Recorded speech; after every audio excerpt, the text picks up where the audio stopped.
Bună seara, dragi prieteni! Ne aflăm în această seară, așa ca să fim un pic protocolar, într-o frumoasă zi de luni unde o să prezentăm motivele pentru care noi oamenii, cei dragi vouă, cei dragi mie, eu, unii dintre voi, nu se pot echilibra emoțional și nu putem să ne menținem balansul acesta dorit, starea așa cum vrem noi oriunde mergem. Și tot timpul suntem influențați de ceea ce se întâmplă în jur.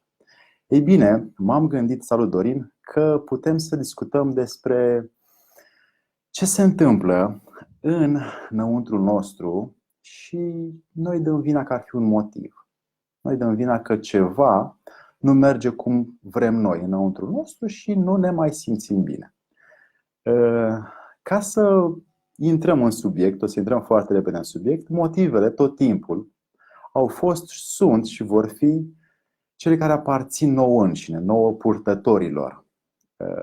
Acum mai nou, atât de multe metode de distragere se află în jur, încât dăm vina pe alții și dăm vina pe altele. Că acel om nu e așa, că ăla nu are răbdare, că ăla mă bârfește, că șeful ăla e cam grăbit, că tot timpul găsim să ne schimbăm starea, să ne schimbăm bună dispoziție în funcție de ce se întâmplă în jurul nostru. Ei bine, asta e una din practicile care nu ne fac bine, nu ne ajută deloc, pentru că ne-am obișnuit să ne punem atenția pe lucrurile din jur și că ele, de fapt, ne direcționează nouă starea. Dacă suntem un pic mai atenți și facem un pic de observare sau auto-observare, vom fi recunoscători pentru faptul că vom vedea cu ușurință că înăuntru nostru stau aceste motive. Și cel mai mult aceste motive se zidesc înăuntru prin repetiția lor. Motivele care ne păstrează pe noi de dezechilibrați emoțional nu se află în afara noastră. Ele sunt doar niște factori care au existat, vor exista și există și acum. Dar noi tot timpul suntem cei care dau o idee, dau o nominalizare, dau un gând acelui factor sau acelui motiv. De exemplu, îmi cade apă fierbinte pe picior și o să spun că televizorul sau sunetele de afară sau ceva m-a distras sau cineva care mă striga în timpul ăla. Și o să dăm vina pe celălalt. Nu vezi că eram cu oala fiartă în mână? Prima oară o să dăm vina pe el că celălalt ne-a strigat. Da? Ne este greu să observăm că de fapt noi nu am avut mâna atentă, corpul atent ca să menținem oala aia fierbinte. Și astfel de fenomene sunt enorm de multe în viața noastră când ceilalți din jurul nostru sunt vinovați. Ei bine, ca să nu mai gândim așa de fraudulos și să ne ocupăm cu noi înșine, de noi înșine, să ne creștem pe noi înșine, ei bine, o să luăm toți factorii și o să-i punem așa cap la cap, cei care se află înăuntru nostru și care nu ne lasă să fim echilibrați emoțional. Până atunci, dacă de-abia ați intrat în această emisiune, vorbim despre motivele care ne păstrează dezechilibrați emoțional și cele care se află tot timpul în noi, în modul nostru de reacție sau de răspuns către lucrurile din exterior. Este mare greșeală pentru cei care cred că sunt factori exteriori care ne păstrează dezechilibrați. Tot timpul, în ultimele 2 decade, oamenii au văzut că există mai nou aglomerația, traficul, viciile, social media, oamenii nervoși din jur. Și tot timpul vedem că în jurul nostru oamenii au câte o problemă, au câte o situație mai grea de viață. Ei bine, bună Elena, bună Vero, bună Anca. Ei bine, toți aceștia, ei sunt cum sunt ei, doar că noi ne facem părerea și ne stricăm starea pentru că noi nominalizăm și îi bârfim și îi judecăm pe ei. Și în clipa în care facem asta, ne dezechilibrăm noi și dezechilibrăm și pe ei. Așadar, auto-judecata, căci judecata în exterior este primul factor care ne duce la dezechilibrare. Și asta o să o vedem în clipa în care în mintea noastră o să ruleze anumite gânduri că aia n-am făcut bine, că aia nu mi-a mers, aia n-am reușit, nu mai discut cu ăla că dacă ce gândești despre mine. Și așa mai departe. Și la fel când judec pe altul, tot eu voi pierde pentru că pierd timpul în loc să construiesc timpul. Dacă îi dau lui o obiecție sau o idee bună în loc să-l judec, îi pot fi de ajutor atât lui cât și timpului nostru. Dacă eu îl judec, mă dezechilibrez pe el și mă dezechilibrez și pe mine. Astfel, autojudecata este cea care e unul din factori, din pilonii uriași ai dezechilibrului pe care noi îl trăim în această viață frumoasă. Dragii mei prieteni, pentru că vă vreau binele și vreau să fiți cât mai așezați aici înăuntru vostru și să vă optimizați cât de mult viața către una mai frumoasă, mai înaltă, mai împlinitoare, e util să verificați, evident să nu credeți ceea ce spun, că tot timpul aceste motive, când ne vom opri să le mai vedem în exterior, vom avea autoritatea să le vedem în interiorul nostru și vom avea timp să lucrăm cu ele din interiorul nostru. Și atunci începem lucrul pe un drum corect. Mulți ani am încercat să schimbăm oameni, am încercat să schimbăm modul altora de gândire, mai ales cei apropiați, rude, soț, soție, prieteni, copii. Și de multe ori am văzut că este în zadar, pentru că aceștia nu vor să fie schimbați. Într-un asemenea caz în care vrem să schimbăm pe alții, avem din nefericire un timp pierdut pentru că alții nu vor să fie schimbați, ei nu cer asta. Și când ei nu cer asta, noi ne frustrăm. Dar lasă că eu știu mai bine decât tine. Hai, pune cum ți-am zis eu, fă cum ți-am zis eu, du-te la ora la care ți-am zis eu. Încercăm să schimbăm pe oameni din jur, ne dezechilibrăm pentru că ceilalți nu vor face cum am spus noi. Și în timp vedem că puțini oameni vor face ceea ce spunem noi, dar ca să nu ne mai dezechilibrăm noi, ar fi timpul să-i lăsăm pe alții să ne întrebe.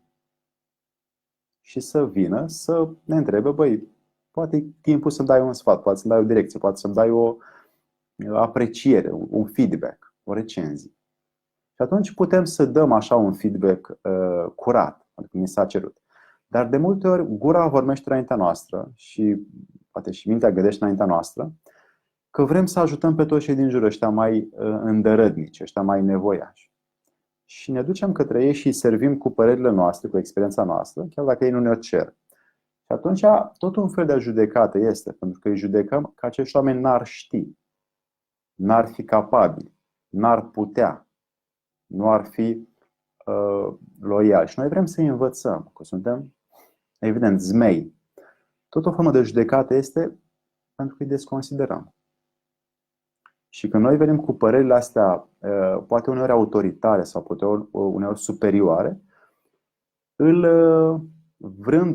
dorindu-i ajutorul, îl dezechilibrăm mai mult pentru că omul nu i-a venit timpul să ceară ajutor.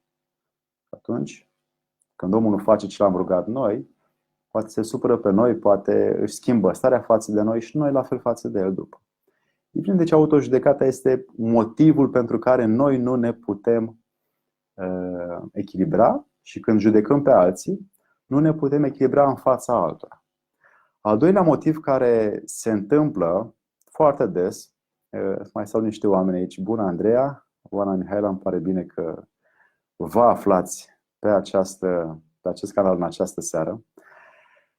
Vă aștept cu întrebări despre ce faceți voi ca să ieșiți din dezechilibru. După cum bine știți, dezechilibrele au multe simptome fizice. Aceste simptome fizice vin de reacții care se duc în transpirație, în iritație, în anxietate, în ritmul accelerat al inimii și al sângelui, poate migrene și avem niște stări atunci când suntem dezechilibrați, care sunt simptome fizice. Simptomele emoționale sunt că ne ieșim repede din pepe. Oricine ar spune cineva, haide mă, taci, tacă-ți gura. Începem să dăm iritabilitate în jur.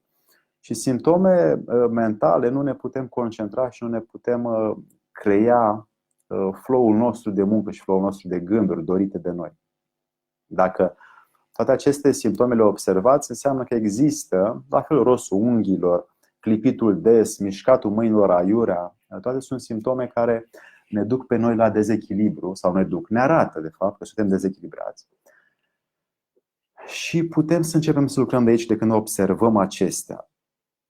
Din nefericire, există puțini oameni în jurul nostru care sunt echilibrați complet. Echilibru nu este, balansul nu este doar într-o singură funcție. De exemplu, o parte din prea iubiții voștri prieteni, cei din familie, vor spune că cei dragi lor au o concentrare fantastică, au o memorie fantastică, sunt atât de inteligenți, dar dacă le spui ceva emoțional sau le spui ceva sentimental, se închid, devin,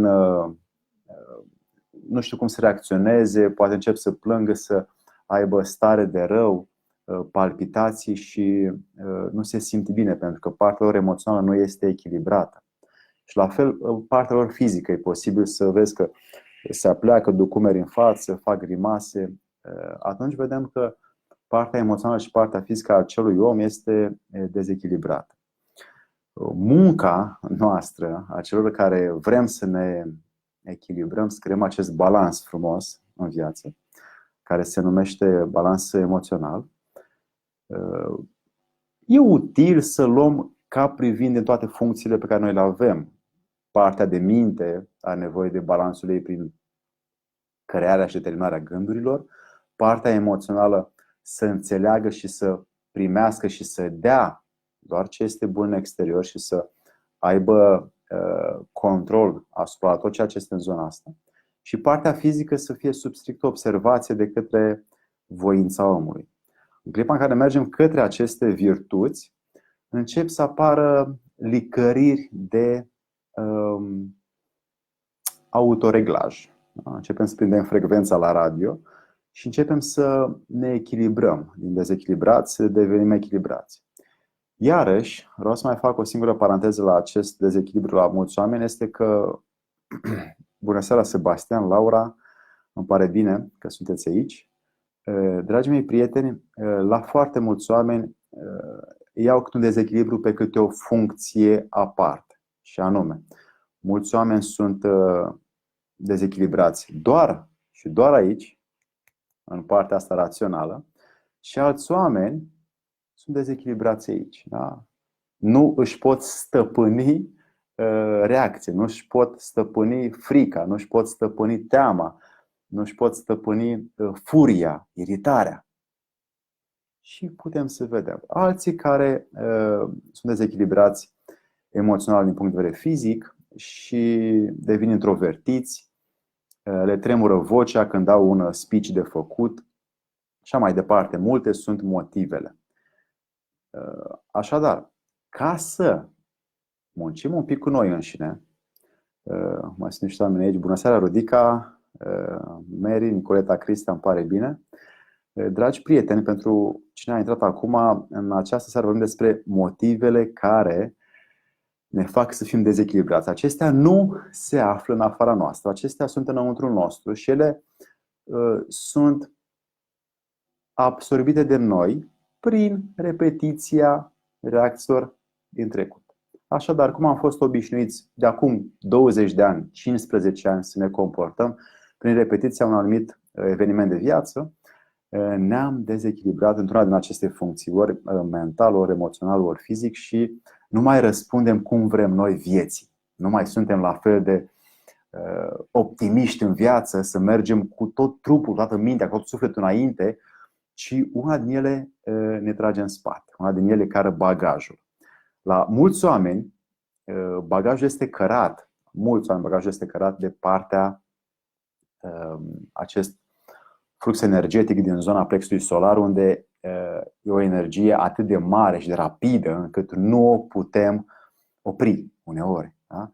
E memoria care creează cele mai frumoase amintiri din viață, emoția, trăirea, sentimentul. E memoria care la loc, poate face cele mai frumoase clipe de viață.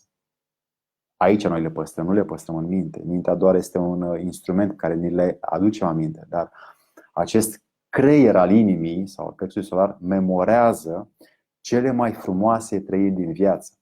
Și pentru că aceste momente la unii dintre noi sunt mai rare, la alții sunt mai dese, vă invit, începând de azi înainte, să observați ce se întâmplă mai mult aici și să vedeți cum vă puteți stabiliza aici mai mult. Evident, aveți nevoie de niște pași necesari mai întâi ca să vă puteți echilibra complet. Acești pași sunt următorii.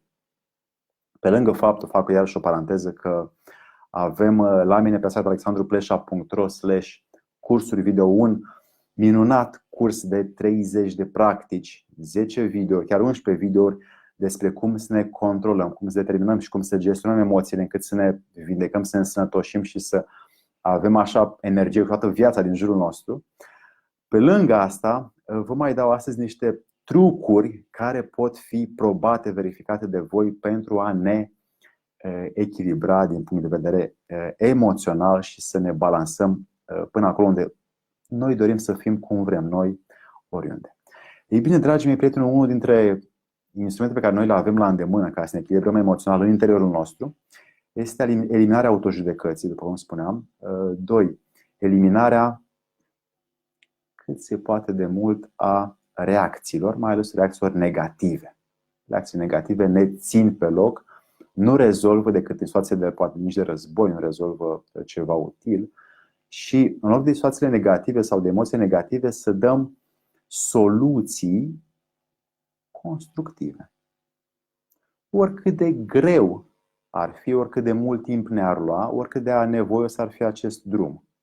Dacă dăm emoții constructive și soluții constructive unui eveniment neplăcut, să spunem, un bou în autobuz mă calcă pe picior, are 150 de kg, mă doare. Pot să mă enervez, pot să mă supăr, pot să-mi spui că e bou și pot să mă mai iau și la bătaie dacă sunt un pic mai dur.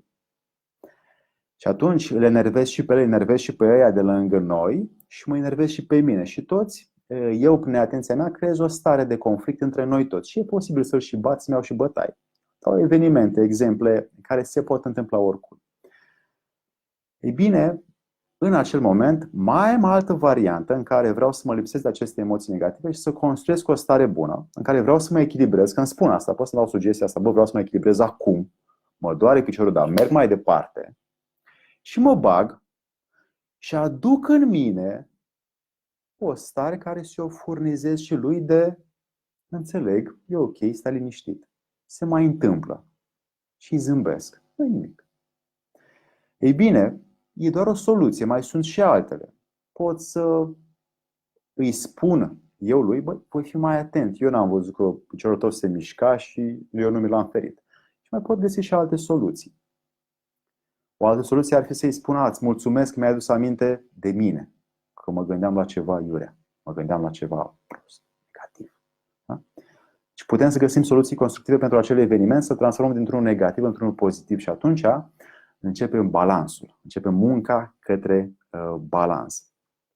Un alt mod prin care noi putem să ne echilibrăm în interior, că repet, motivele nu au fost și nu vor fi în afara noastră. Aia sunt doar factori de care noi ne agățăm și ne dezechilibrăm. Da? Ca acest pahar. Dacă îl torc pe mine cu lichid fierbinte, eu mă fac mie rău. Așa uneori și așa la fel gândesc, la fel simt că nu mă antrenez, nu mă disciplinez. Și îmi fac mie rău și după aia eu mă dezechilibrez. Dar dacă țin controlul lui, al paharului, și știu, sunt atent și pot vorbi și nu-l scap pe mine, deși are lichid fierbinte în el, îl controlez să nu-mi fac mie rău, îl controlez ca să mă balansez pe mine, să mă echilibrez pe mine. Și atunci merg mai departe în viață, pun paharul jos și încep drumul, e un drum pentru noi toți, pentru fiecare dintre noi, de muncă spre balans, spre echilibru.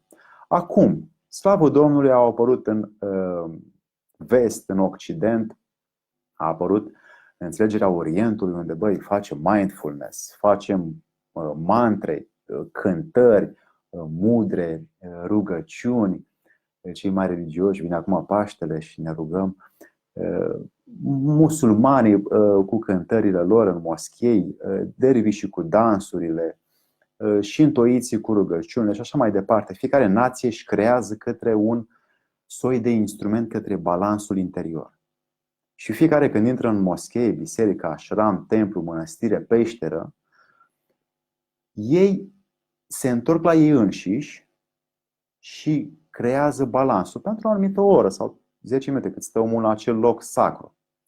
Dar noi, pentru că nu mergem fiecare zi în biserică, noi creștini de aici din România, am încercat, că am reușit unul dintre noi cu siguranță, să creăm această stare de bine, de recunoștință, de non-bârfă, de non-negativități, de non-pierderea timpului, de non-imaginație și să creăm soluția pentru toate acestea și să acționăm împotriva lor.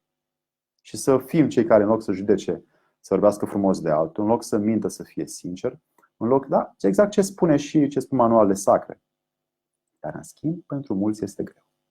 Pentru că nu avem motivația necesară să o facem. Și pentru că îmi doresc să vă etalez și alte instrumente prin care vă puteți desăvârși echilibru emoțional, vreau să știți că fiecare reacție pe care voi o aveți negativă astăzi, mâine, poimâine, față de orice din exterior, este alegerea voastră. E alegerea ta. Tot timpul când tu aștepți o secundă, 2, 3 și te oprești și în loc să scoți tigaia să-i zvârli una după față, te oprești, te liniștești și în loc să scoți decibeli, poate scoți un suflet sau o motivație de înțelegere, o soluție de înțelegere pentru acea situație negativă. Și atunci iarăși începi procesul de balans interior. Văd că v-ați adunat, dragii mei prieteni. Spune Mary că eliminarea judecăților face parte din procesul de vindecare, într-adevăr. Mari cuvinte, uneori sunt necesare și emoții destructive pentru că ne trezesc la realitate. Acele constructive ne ajută să ne regăsim stima de sine. Foarte bine spus, dacă tu asta crezi, e foarte bine pentru tine. Salut, Vlad, îmi pare bine că te revăd. Așadar, dragii mei prieteni, motivele nu sunt în afară, ci sunt înăuntru. Motivele sunt tehnicile pe care noi le-am aplicat greșit cu noi în trecut. Aceste tehnici pe care noi le-am aplicat greșit cu noi în trecut ne-au făcut sclavi. Și astăzi, orice se întâmplă în jur, nu-mi convine, nu-mi place, n-am chef, ăla e un bou, nu vreau, nu pot, nu simt, nu-i de mine. Începem să ne negăm multe evenimente din viață și ne închidem. În timp ne închidem. E o mică stare către non-viață. Ca să mergem către viață și către iubirea de viață, cum spunea Platon în Simpozium, motivele, eliminarea non-judecății, eliminarea emoțiilor negative sau sentimentelor negative, cât și crearea stării, așa cum o avem când mergem în locurile sacre, să o facem și acum, în această seară de luni, 15 aprilie, la ora 9 seara, să o determinăm noi că ne putem simți bine astăzi aici cu toții. Încercând să aducem mult mai multă prietenie sau omenie sau relație între noi, chiar dacă ne privim, ne ascultăm, ne vedem ceea ce scriem unii alții, și să o menținem chiar și după, până la 9:30, până la 10, până la 11, până mâine dimineață, ca să o avem și în somn. Această stare este efortul nostru de a ne balansa, nu doar tu, cât și cei dragi ție. Pentru că dacă tu te balansezi, tu te echilibrezi, vor vedea și alții din jurul tău. Și vei fi inspirație și referință pentru ei. Un alt motiv care poate să fie ajutor ca tu să te balansezi în interior, pe lângă faptul că ai nevoie de o autoobservație crâncenă, să fii tot timpul în autoobservare și să nu-ți pierzi deloc mintea pe coclauri, în iluzii, ar mai fi de preferat să cauți lucrurile care te fac sau care îți dau o frumusețe în jur. O să dau exemplu. Ai oameni cărora îți plac fețele lor. Pur și simplu îți plac fețele lor sau îți place cum vorbește cu tine. Poți să-l suni pe acel om, poți să-i dai un telefon, poți să te vezi cu el, poți să te duci să admiri. Acum au ieșit cireși, da? Poți să vezi un cireș, poți să vezi un platan, poți să vezi un pisoi, un câine, un animal care este pe lângă tine. Poți să vezi, nu știu, unii se uită la o cruce, alții se uită la o Buddha, alții la o moschee. Deci fiecare caută ceva pe lângă locul unde există, ca să își optimizeze repede starea. Să nu mai stea în probleme, să nu mai stea în griji, să nu mai stea în iritare. Și schimbă instant starea, doar mutându-și atenția pe altceva. În loc să mă uit la această cameră care acum poate să-mi creeze stres, pot să mă uit la această cană și gata, mă simt mai bine. Și asta e legea mea să fac asta. Și la fel putem găsi lucruri în jurul nostru care să ne schimbe starea repede, la fel și oameni, și ne ajutăm de ele. Lucrurile din jur nu sunt decât niște lucruri de care noi ne putem ajuta dacă alegem asta. Și ne putem orienta atenția tot timpul către ce ne place să vedem în jurul nostru. De asta unii la birou pun poze cu cei dragi, poate pun flori pe masă, poate pun plante în jur, poate se uite din când în când pe telefon la o poză cu familia, pentru că își schimbă starea repede. Și atunci, iarăși, nevoia de balans emoțional apare.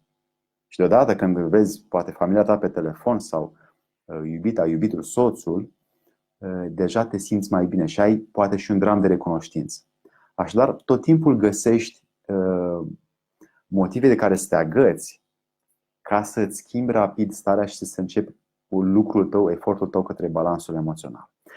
Dragii mei prieteni, vă spuneam că la mine pe site-ul alexandruplesa.ro/cursuri video aveți un minunat curs de 30 de practici, mai nou 33 de practici împreună cu 11 videouri, despre cum să ne controlăm emoțiile și cum să le gestionăm, să le determinăm în noi ca să ne vindecăm, să ne însănătoșim.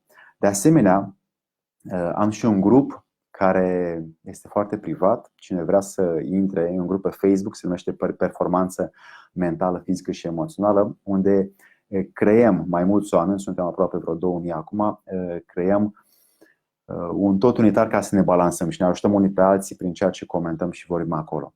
De asemenea, pregătim în curând alte cursuri video care să le găsiți la mine pe site-ul alexandruplesa.ro/cursuri video și o să vedeți ce noutăți vin în curând. Așadar, vreau să închei cu un lucru care îmi doream să vi spun despre echilibru și dorința de a ne păstra balansul emoțional oriunde am fi, orice s-ar întâmpla în jur.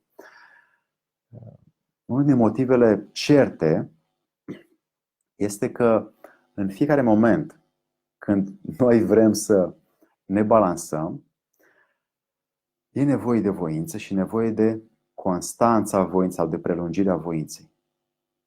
Și nu doar că o faci acum, în aceste minute, că ne privim, ne ascultăm, ne ajutăm, ci o faci și după aia, mai târziu, poate când te sună cineva care nu-ți convine ce îți spune, și aduci iarăși în efortul în tine, aduci voința în tine și păstrezi voința ca să asculți pe om ce vrea până la capăt, să găsești o soluție.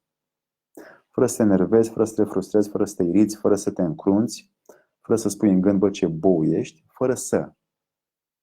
Și să cauți în tine soluțiile pe care să le aduci, să le scoți și să le muncești. Și atunci devii tu suveranul propriilor tale decizii, a propriilor tale emoții și începi să construiești emoțiile utile în tine care să te ducă până acolo unde începi balansul să-l faci constant. Din nefericire, foarte mulți oameni în jurul vostru, și al nostru, și al meu, au multă iritare în jur. Și se irită și le sare țeană de la orice. Orice le spui, sunt cu fundul în sus. Poate se trezesc, poate n-au dormit bine, poate cineva le-a stricat starea. Și e treaba lor. Îi lăsăm să fie cum sunt ei, că noi nu putem să-i schimbăm pe ei decât dacă ei vor. Și noi ce avem de făcut este doar să căutăm înăuntru nostru soluțiile pentru ei, cât și pentru noi, cât și pentru relația noastră. Și atunci încercăm, printr-un efort comun, să mergem pe calea soluțiilor. Calea soluțiilor este calea către balans. Pentru că dacă ne vom lăsa asupriți și sclavii trecutului nostru, al rutinei din trecut și al obișnuințelor negative din trecut, al modului în care noi am ajuns să fim dezechilibrați, vom ajunge și mai rău, pentru că timpul trece, el nu stă. Dar dacă noi astăzi, 15 aprilie, o mână de oameni care dorim să facem o schimbare, de asta vă aflați aici în această seară, vă impuneți și vă doriți să vă păstrați echilibru emoțional și să munciți cu voi înșivă, atunci vă aflați în locul care trebuie, pentru că veți crea în voi flacăra care să susțină voința voastră să vă balansați prin soluții oriunde și oricând și cu oricine. Și veți avea soluții nu 2, 3, ci pentru fiecare eveniment neplăcut. Veți construi soluții, veți controla soluțiile și veți determina soluții oriunde vreți, cu oricine oriunde. Ca să vă mențineți viața așa cum doriți voi. Dragii mei prieteni, mă bucur că v-am fost de folos în această seară. Dacă vreți mai mult despre determinarea emoțiilor, la mine pe site alexandrupleșa.ro/cursuri video găsiți un curs despre control și determinarea emoțiilor, 30 de practici, 10-11 videouri pentru vindecare, însănătoșire emoțională, cât și balansul pe care îl puteți atinge prin exerciții practice. Dacă v-a plăcut acest live în această seară, avem și la 9:30 peste fix, 28 de minute, un webinar interactiv pe Zoom unde aveți un link de înscriere în postul anterior de pe pagina de Facebook. Și dacă vreți să discutăm mai în detaliu despre anumite situații de viață, soluții pentru ele, vă aștept și acolo pentru mai multă interactivitate, că aici pe scris e așa, este în alt fel. Să ne vedem lunea viitoare pe 22 aprilie la aceeași oră cu un subiect și mult mai interesant. Ne vedem curând, vă mulțumesc, la revedere, oameni frumoși!